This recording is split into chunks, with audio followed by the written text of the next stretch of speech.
and talk about them in a very elaborated way. बहुत बढ़िया बच्चों.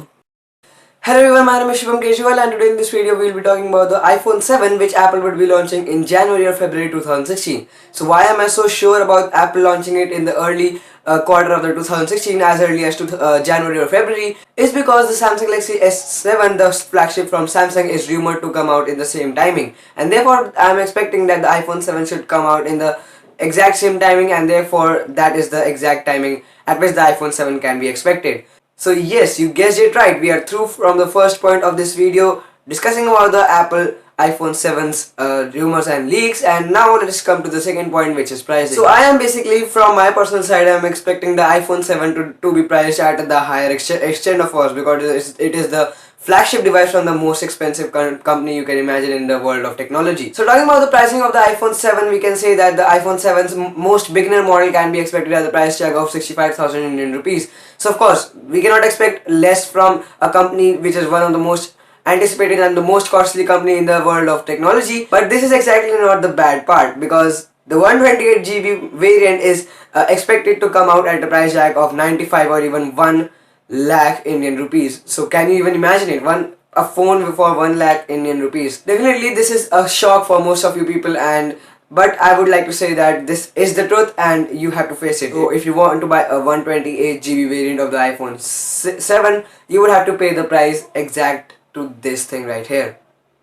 I'm not joking. So now that we are through with the pricing and the release date of the device, now let's quickly talk about the physical and the hardware side of the device and talk about them in a very elaborated way. So the other thing that is rumored about the iPhone 7 is that it would be coming with USB Type-C. Yes, that is going to be revolutionary, because Apple is having kind of a reputation of not sharing its own things with any other software or hardware like Android and Samsung, for the examples respectively. So if Apple does this, of course this is going to be really nice, and this can again change the way Android and iOS users interfere with each other. One more thing which is rumored and is kind of something weird in my opinion is that the iPhone 7 would not be having any 3.5mm headphone jack. So yes, I know that is kind of weird, that you must be wondering that how would the iPhone 7 would then interact with the headphones and other things like that. And the main answer for that is that the iPhone 7 would be having the earphones pre-included with USB Type-C.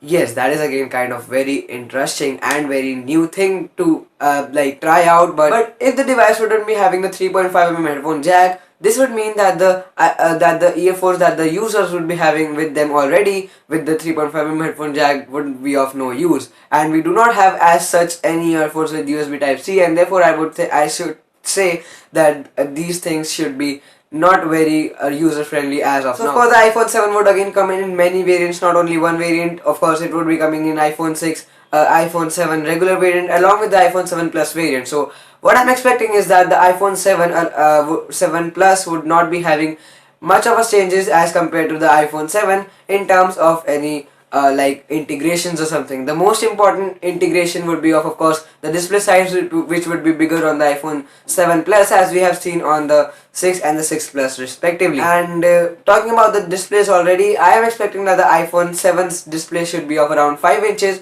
whereas the display on the iPhone 7 Plus should be of around 5.3 or 5.5 inch. So going beyond that number, 5.5 inch is definitely not wise, and I don't think Apple is going to do something beyond 5.5 inches. So again, there can be also a difference between the battery life between the two phones, the regular and the Plus variant of the iPhone 7.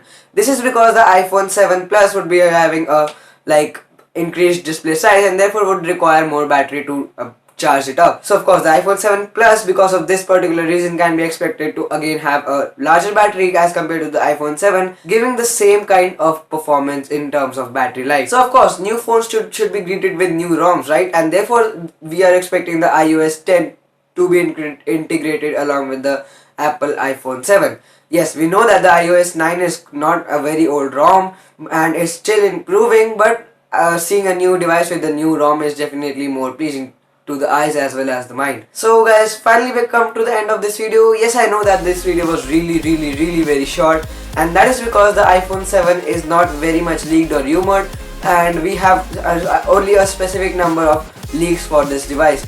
And I told most of them to you, and I hope that I covered most of them. And if I forgot about something, do let me know in the comment section below, and I would rather answer you personally to explain it in a very nice way. So yes, with that said, we finally come to the end of this video. Subscribe to the channel if you enjoyed watching this video, and also you can hit the thumbs up button to help me gain more views.